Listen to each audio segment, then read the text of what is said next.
Hello, everyone. If you can hear me, if you could just give me a nod with or raise your hand, that would be nice, as I have no signal from you.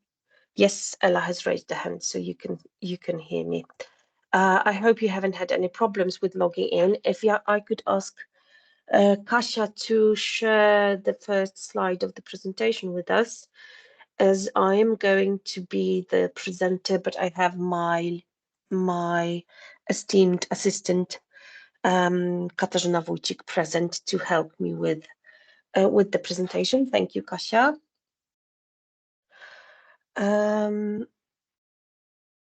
I also got a piece of information from someone that they cannot be logged in, so but we'll see. I can see that some of you have already been logged, and since it's 1 p.m., I think we'll just start. Today's subject is Aktieselskap, which is a limited liability company that can be roughly translated into a limited liability company in English. Of course, we say roughly because the legislation in Norway is somewhat different from the rest of the European Union. Bear in mind that Norway is not a member of the European Union. A bit about the webinar itself. It's the first part of the two-part webinar. The second part will be available next Wednesday, and in my humble opinion, it is more important perhaps than the first one, as it will as we will talk about the shareholders' responsibilities, the board responsibilities, and the general structure and the roles in the company. So this means that those of you who wish to run their own Aktieselskap limited liability company in Norway and have already gone through the registration process might find the other part more useful. The webinar will take roughly an hour, so if you've got any questions during the time, please don't hesitate to ask them. I will make sure that my friend Kasia gives me the opportunity to answer the questions. If I don't do that during the meeting, I will make sure to answer your questions directly via email or by some other form of communication. A bit about myself. My name is Anna Korpalska. I have worked as a consultant and key account manager in Novum for the last 12 years. And my experience in working for an authorized accounting office is therefore quite wide, and it has also been used by me and my colleagues in a publication that I would like to recommend for anyone who is interested in running business in Norway, a guide for entrepreneurs in Norway. If you're interested, we can also share this publication with you. The latest edition dates to January 2024 and includes all the major changes in the Norwegian Labour Code that have been introduced just recently. So make sure to somehow get in touch with us via email or the chat in this webinar, and then we can share this publication with you. I have used extensively the experience of my colleague who's also present, Kasia Ramberg. She has been living in Norway for many years, and she has run Novum Economy for the last 22. If I could ask the next slide to be shown, please, Kasia. As you can see, Novum was established in 2002, and at the beginning, before the accession of Poland into the European Union, we provided labour workers to the Norwegian market, mainly from Poland. But soon after we joined in 2004, the need for the demand for someone who could consult foreign entrepreneurs in Norway and also provide accounting services was such great that the company grew and we became an authorized accounting office in 2008. This is a family company run by Kasia and Gert that is not huge. We have 15 crew members working both in Poland and Norway. Those are all dedicated accountants and experienced multilingual employees whom we are very proud of.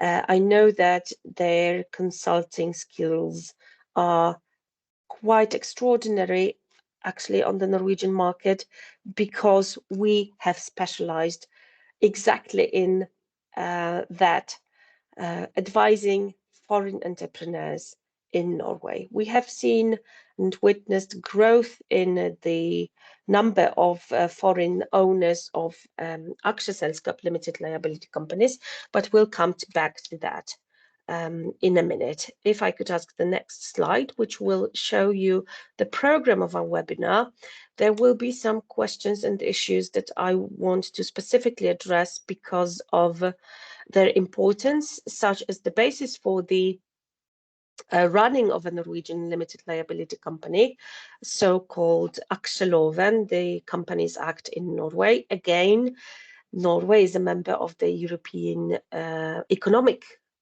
Community, but not a member of the European Union. So therefore, quite a few regulations can be extra for foreigners, can create quite a challenge in Norway.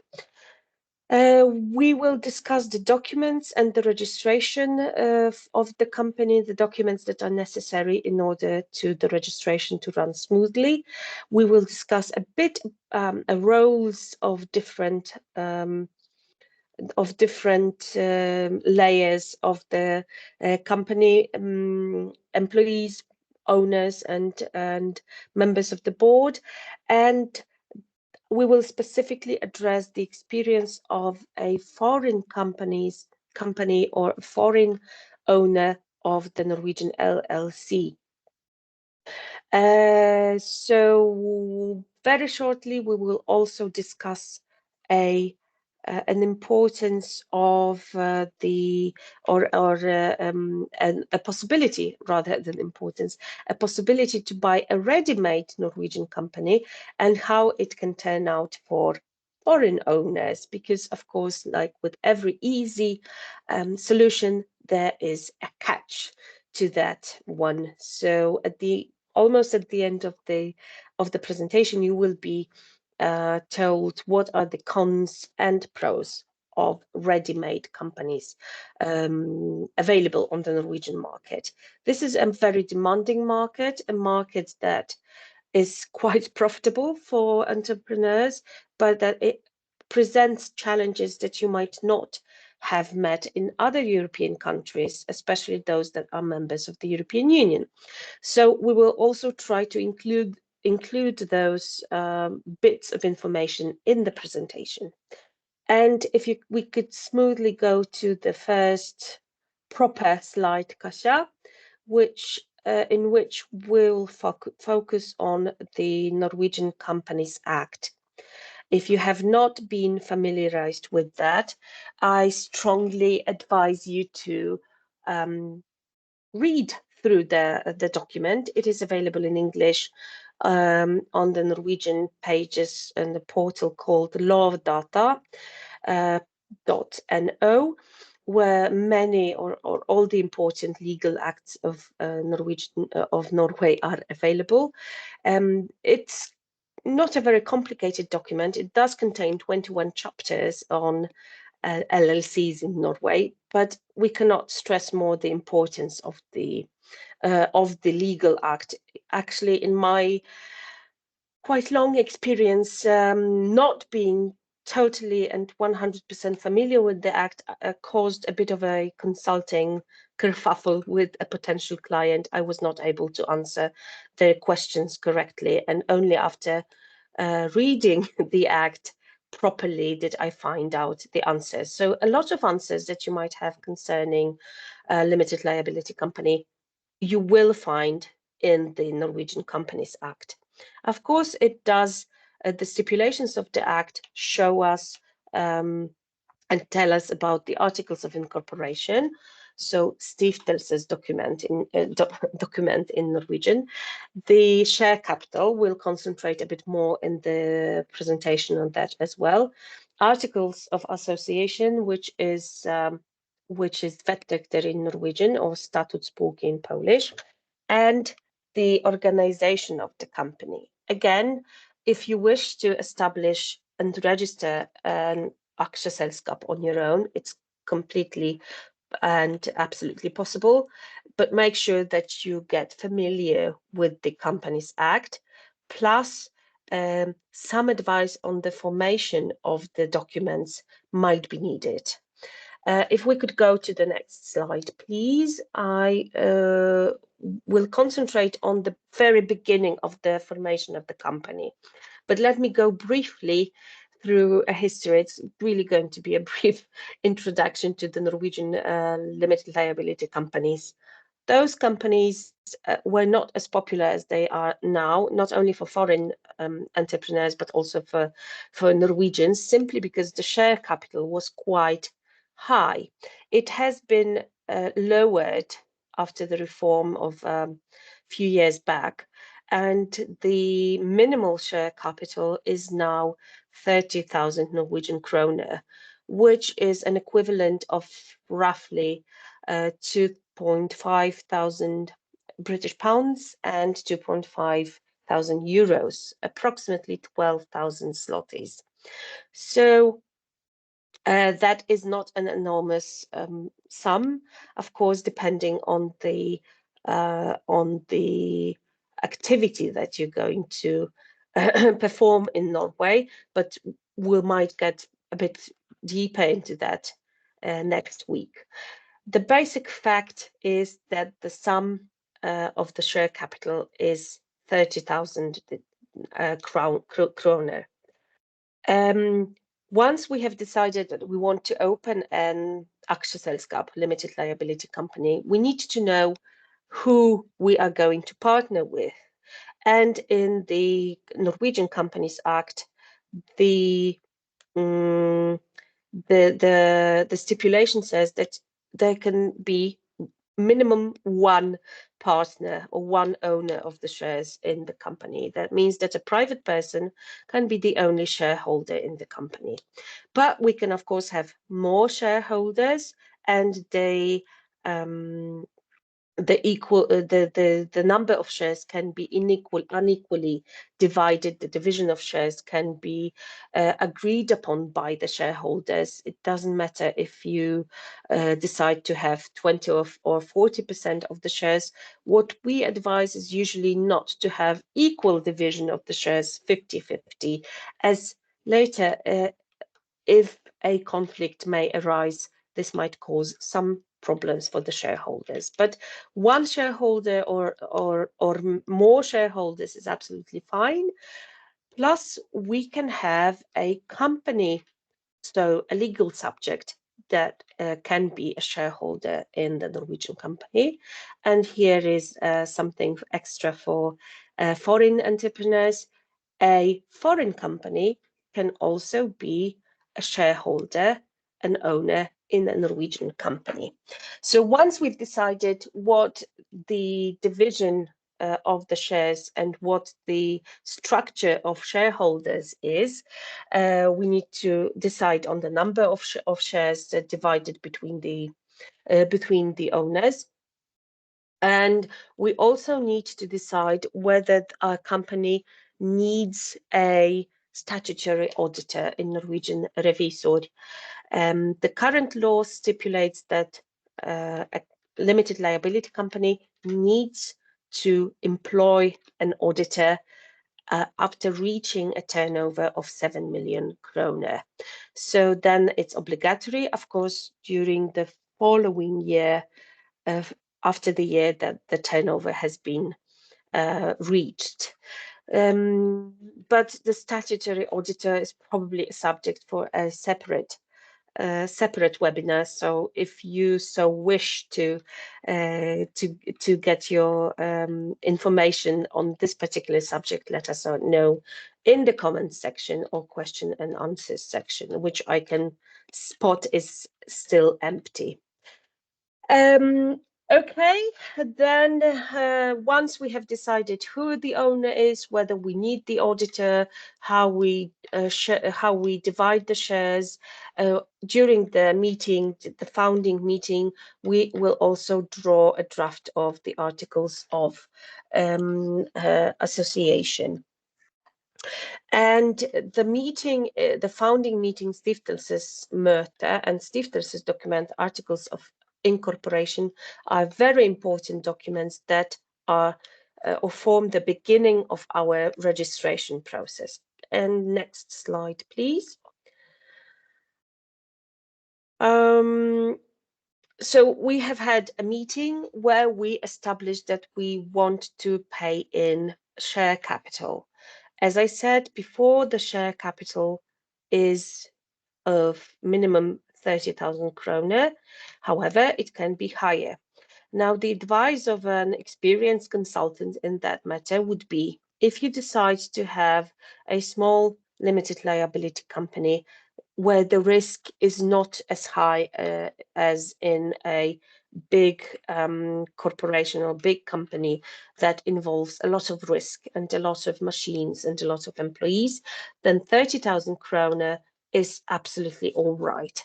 If your company decides on on activities in Norway on a bit larger scale, if the risk connected with the activity is a bit higher, then do consider a higher share capital, because it is very easy to lose more than 50% of the share capital in the first year of your activity. And then the board of directors, which we're going to address in a bit, will need to have and to make sure that the lost capital is somehow renewed.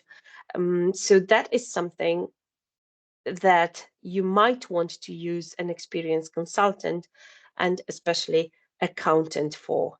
What should be the what are their estimate of minimum share capital? The interesting fact is that the owners can decide on paying the share capital in kind. And again, of course, it is stipulated by the law that it's completely okay, but please make sure that you ask someone who knows a bit more about registration of aksjeselskap in Norway, what is, in your particular case, advisable.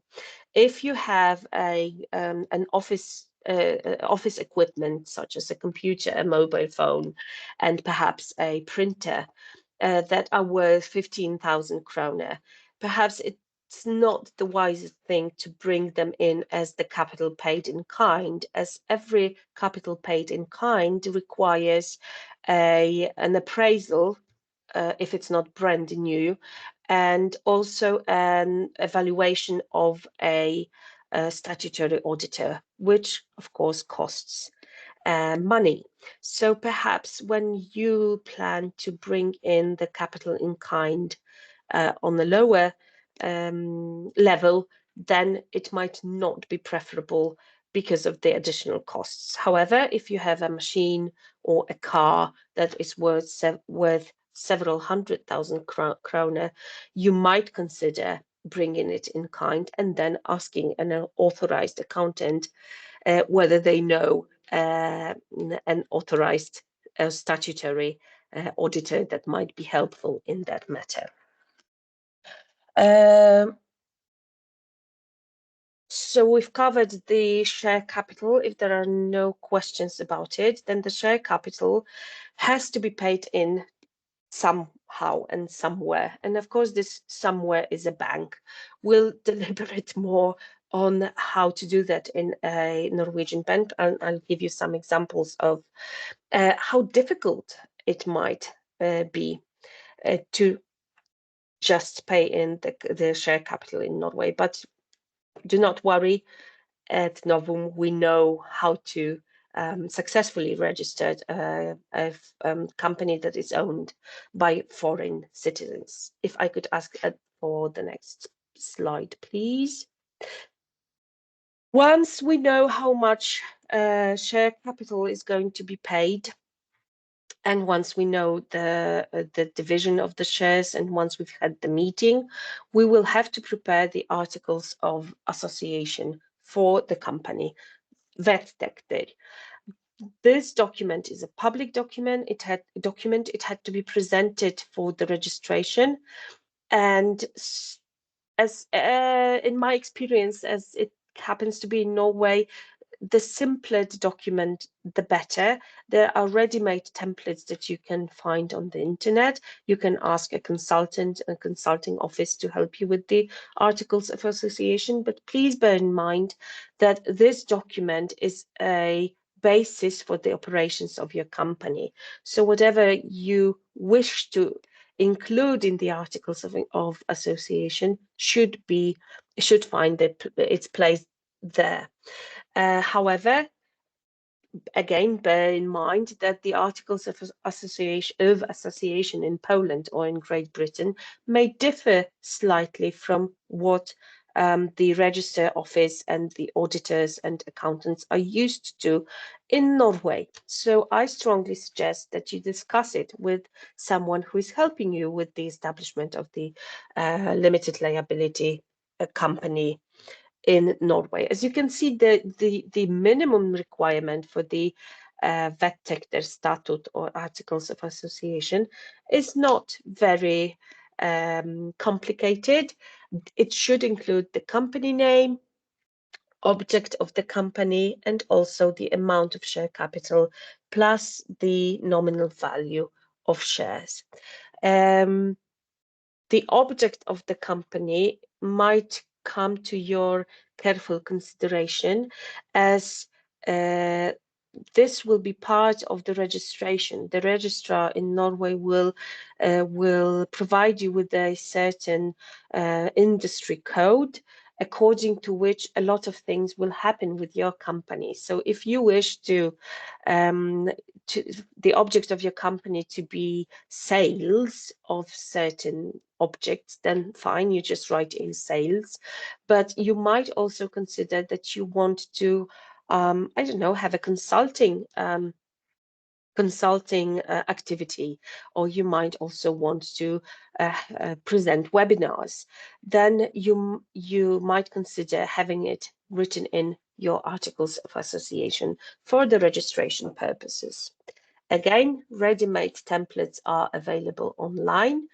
But I will very shortly give you very real case studies from our recent discussions with potential clients, where perhaps consulting a company that knows a lot about registering limited liabilities companies in Norway might be in place. Next slide, please.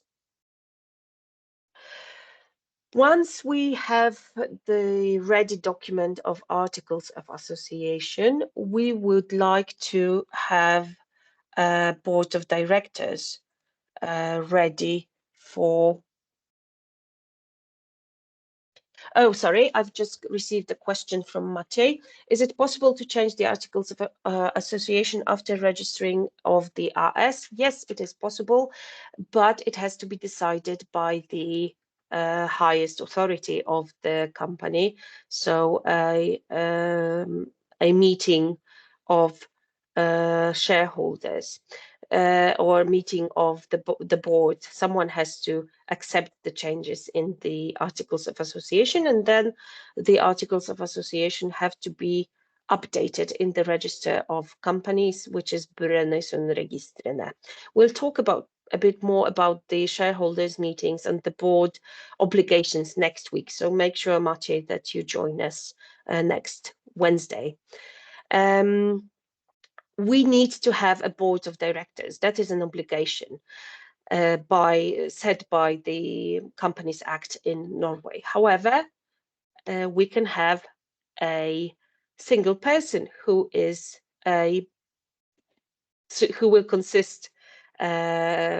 who will comprise the board.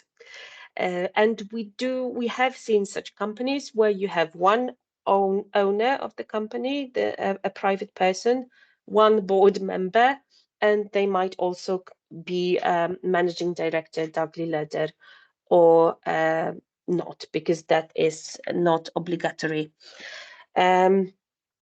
to have a managing director in a Norwegian LLC. Now, again, of course, you can decide on your own whether you wish to have a one-person board for your company. We, in our experience, can see that the greater activity of the company, the greater money and risks involved in the activity, the greater need for perhaps a more complicated structure of the board. The board, you might want to have some experts on the board of directors. Being a member of the board in the Norwegian company is actually a function, not a position. So, you might work in a company like Kasia Ramberg works in Novum, but she also might become a member of the board in some other company. And actually, going back to the composition of the board of members in Norway, we have a very good news in terms of equality and how Norway has progressed in terms of equality between men and women.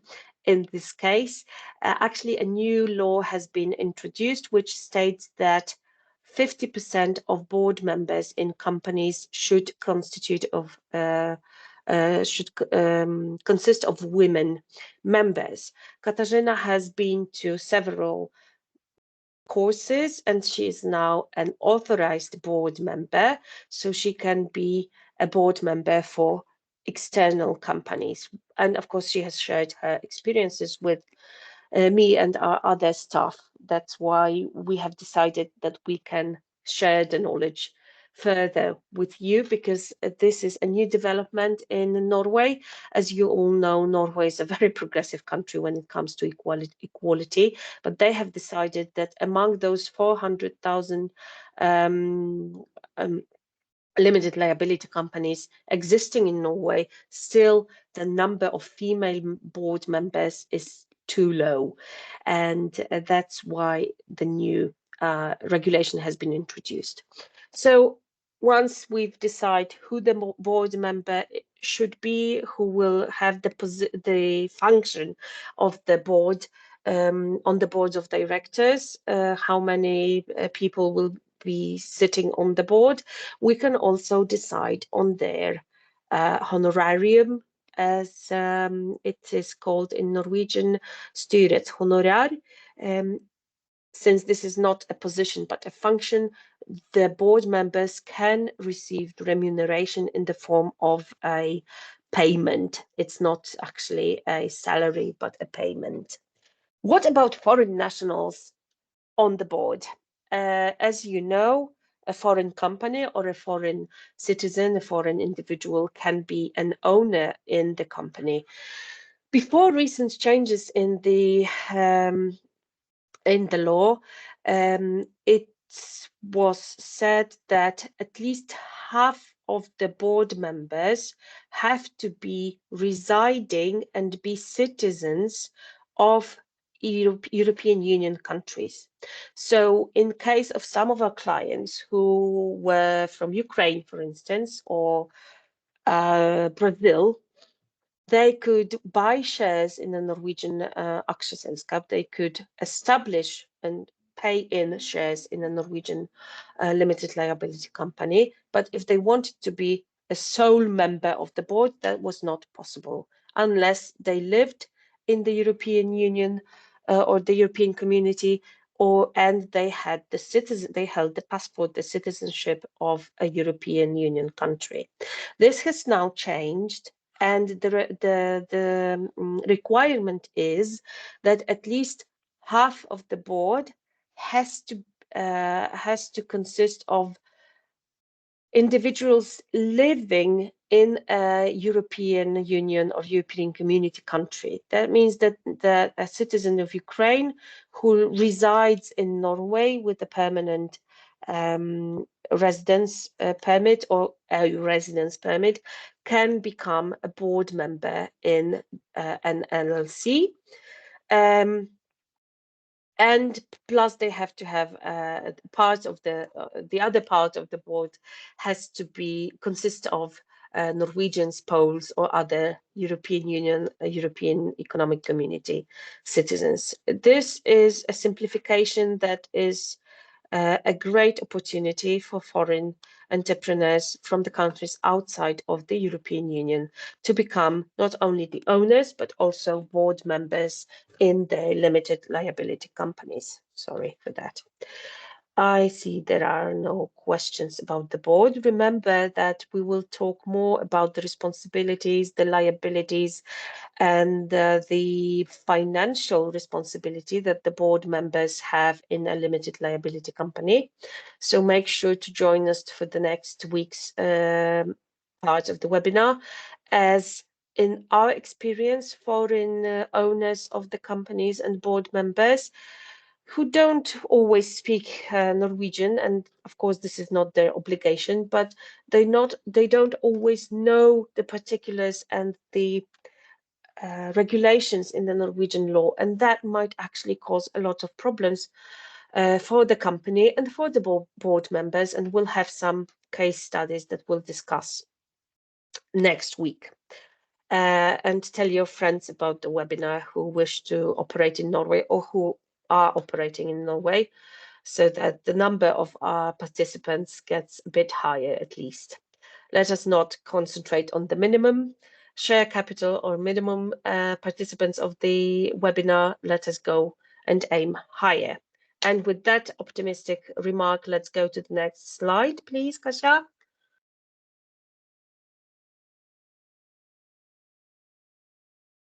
Do we have Kasia on board? And the next slide. Yes, a little problem here, but a little problem. Yes, I'm there.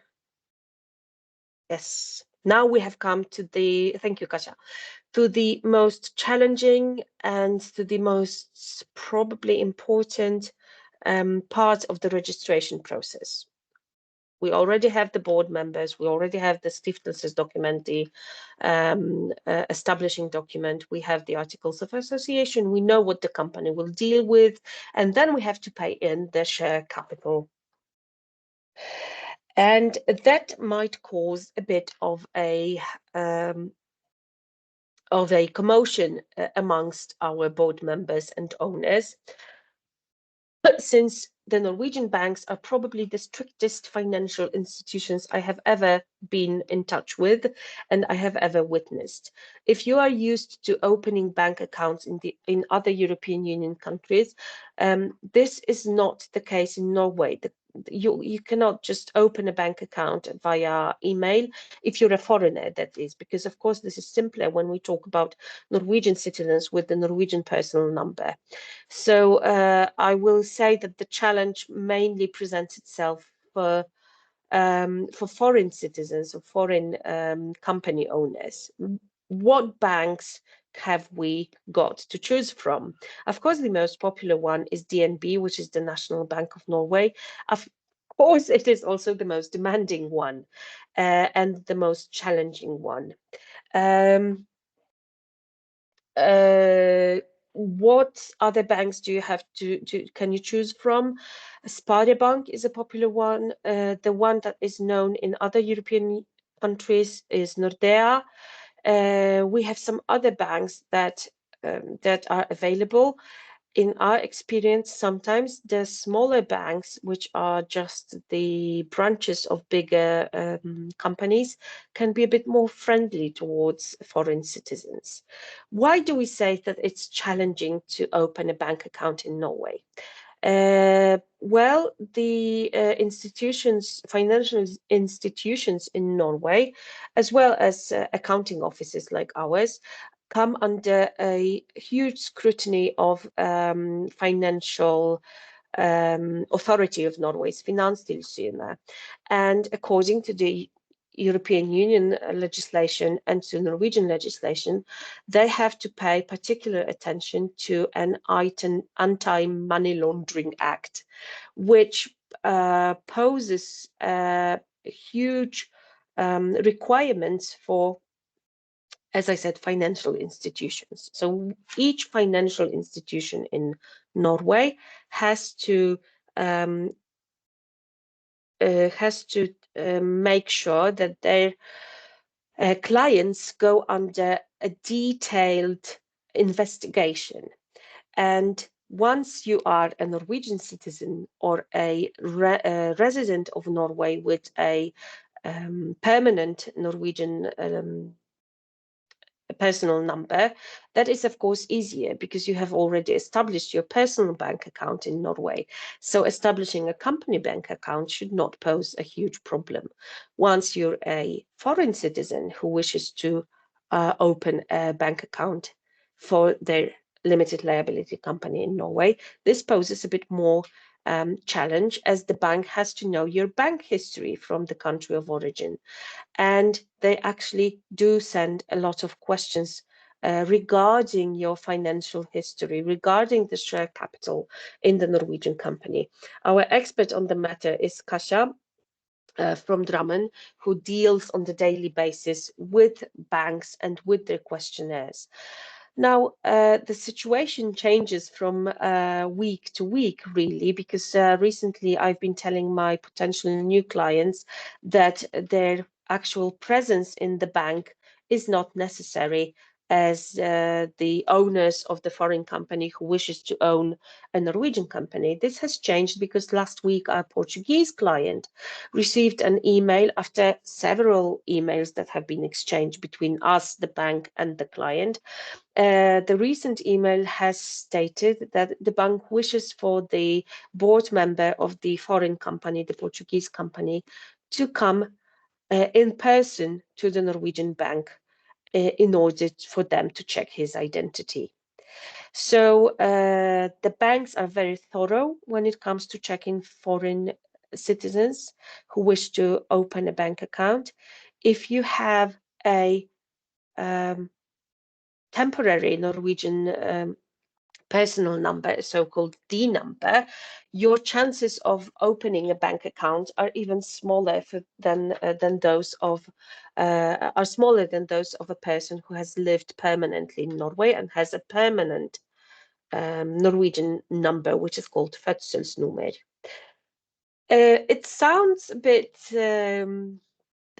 scary, perhaps, but in our opinion, this is a part where you definitely, if you're a foreign company or a foreign individual in Norway, you will need help from a company that is a consulting company or a accounting company, as most of the correspondence goes in Norwegian, and sometimes you need to spend really several hours on taking phone calls to banks and replying to their very detailed questionnaires. How long will the entire process of establishing a bank account take? Our last record in terms of how quick it can take our last record is 4 days. The bank account was established by our client, who opened the limited liability company. It's a very industrious and entrepreneur from North Norway. And she went to a local bank, a very small division of a huge of a greater bank in, I think it was Sparebank or perhaps DNB, and opened the bank account in no time. As I said, 4 days. Bear in mind, it's an expression that I use much too often in this webinar, but please remember that she had a permanent Norwegian number, a bank token, and she has already been through the scrutiny of Norwegian banks. So that was not a real problem to open a bank account for her company.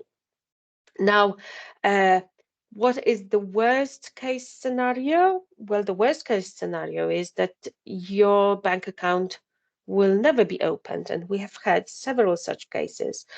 Only recently did I talk to a very nice Polish lawyer who has a Polish company and wished to open a company for her husband who operates in Norway and in the building industry, and they wanted to open a limited liability company.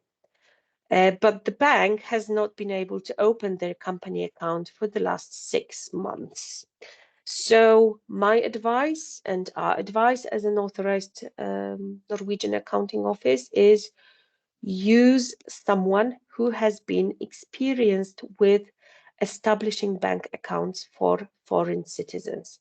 Worst case scenario, if the bank account is not open in one bank, Kasia, my dear assistant and colleague, tries to set up another bank account in another bank. This is the least and the most we can do for our clients. As I say, that is the most challenging and the most demanding part of the registration process. But let's go further. Kasia, please try to hit the next slide. Yes, thank you. Very often we get questions from our potential clients or from the guests of our blog and our social media about the registration process. So far, we have been up to the moment of paying in the share capital.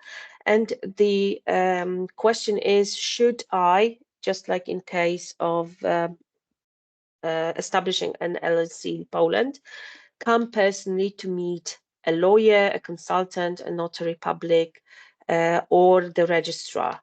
No, that is not necessary.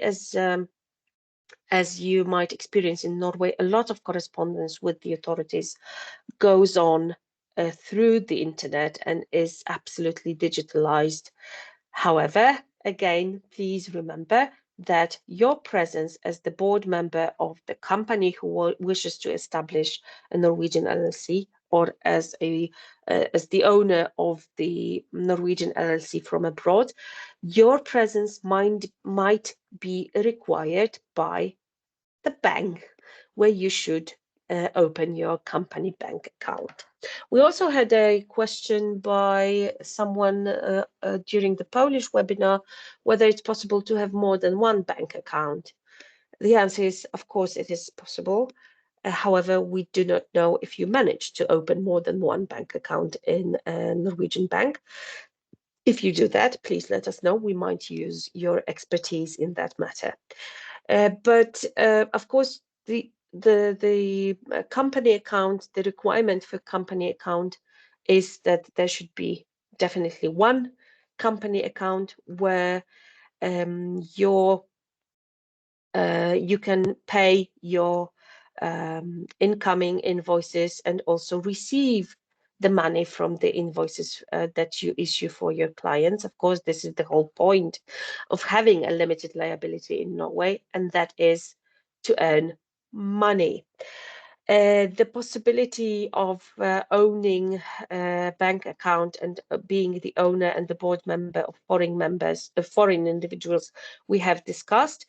If we have a foreigner who wishes to open a bank account, LLC in Norway, and they haven't got a personal number, we will then apply to the registrar, to Brønnøysundregistrene, for the personal number, and then the Brønnøysundregister will apply to Folkeregister, which is the office, part of the tax office, which takes care of registrations, citizens' registrations. This may considerably prolong the process of registration, but a temporary personal number or permanent personal number is required if you wish to run a company in Norway. Have that in mind as well. As I said, the registration process is very much depends on the establishment of the account in the Norwegian bank. If we could move forward to the next slide, please. Aha. Here we have a summary of the registrations of some sort, duration, costs, and registration procedures. The estimated waiting time for company registration can be about 3 to 4 weeks. That is dependent absolutely on the amount of time that we spend on the establishment of the bank account. The Portuguese client, who is already our client with the Norwegian registered foreign enterprise, they are now establishing an aksjeselskap. They have been waiting for about 2 months, or waiting is not a correct word. They have been corresponding with the bank via Kasia and receiving and sending a lot of information to the bank. What we have noticed with my colleagues, both Kasias, is that if you are an individual foreign citizen who wishes to establish a bank account, it might actually be quicker for you than for a foreign company who wishes to open a bank account in Norway and pay in the share capital. If you are a company from abroad, the bank will get extra careful in the appraisal of your bank history and of your activity history in other countries. The registration process conducted electronically may take a lot faster. We're talking now about a person who has lived in Norway for some time, has a personal number, the permanent personal number, they have a bank account, and they have their access to Altinn, which is the system for correspondence with the Norwegian authorities. If you have an access to Altinn, you can you can have an authorized accounting office or a consulting office establish it on your behalf through Altinn, or you can do it on your own. The cost of registration in the Foretax register for an LLC that establishes or registers itself electronically is about 7,000 crowns. And unfortunately, for those who don't have access to Altinn, we'll have to do it on paper, and then the cost is slightly higher than electronical cost. Of course, you have to consider that a company like ours, a consulting company, will also charge you for the time they have spent on the registration of the company. As you can see, at some stage, their assistance may be required, for example, in a bank or calling the Brønnøysund register. So consider that once you make a budget for the registration of your company, if you are able to do it on your own, it's perfectly all right, but make sure that you actually do know the regulations and you do know the process.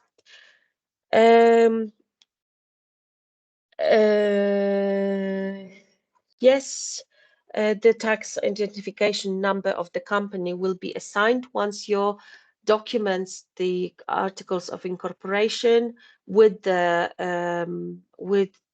confirmation from the bank that the share capital has been paid in. It is all presented to the registrar in Brønnøysund, and the company finally receives the organization number, organisasjonsnummer, which is the tax identification number, and they will also receive, the company also receives an invoice, a factura, for the registration in Brønnøysund. Why is it important to have the organization number and have the invoices that are related to the registration of the company? Well, because your accountant can make sure that they put it in your books and that their costs shall be accounted for in the books properly, so that you can, of course, have some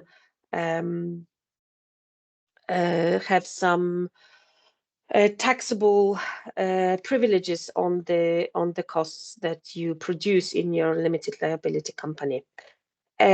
What I remember and why I just hacked a bit is that the choice of your bank is also important for your accountant who will run your business in or your formal side of the company in Norway, because a lot of banks in Norway are now synchronized with the accounting program, so that your accounting and the running of the company, it can be made much easier if you choose your bank correctly. And in this process, absolutely, a consulting company or an accounting company like ours, specializing in foreign owners and foreign companies owning LLCs, comes to use. Next slide, please. We're slowly but surely reaching the end of our webinar. I hope you haven't snoozed while I'm talking about the LLCs in Norway. Very shortly, what are the pros and what are the cons of a ready-made company, a shelf company in Norwegian, that you might use? Here you see our accountant Maria from Drammen, who probably deliberates on buying a shelf company. No, she doesn't, because she knows that it's not profitable in some instances. Well, if you are a resident of Norway, if you have your bank account in Norway and you are discussing a project with a construction company that wants to hire your LLC in their project very soon, then you might consider buying such a company for yourself. There are companies specializing in selling a shelf company, and the share capital is then blocked on a bank account for such a company. The organization number is visible in Brønnøysundregistrene, so you can just buy that company, change the articles of association, buy the shares in the company, change the articles of association, change the name, and then have or establish bank account for your company in a Norwegian bank.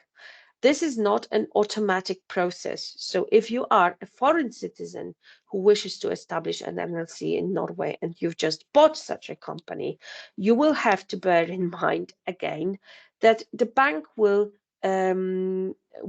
demand your bank history or your company's bank history from the country of origin, which means that the whole process of establishing a bank account will have to be taken anew. So as a foreign citizen or as a foreign company who buys such a shelf company, you might be stuck just as any other foreign citizen, with half a year of discussing the establishment of the bank account with a bank. Therefore, I find it unethical of companies who sell those ready-made aksjeselskap to foreign citizens, because very often we hear, and this was the last week's consultation I had with a new or potential client, that the company is established, but the process is not taken any further.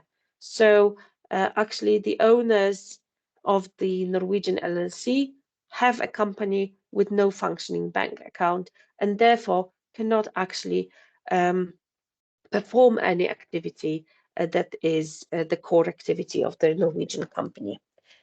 So this, remember, it's relevant for someone who is in a hurry and wants a ready-made company, preferably with no liabilities and no debt.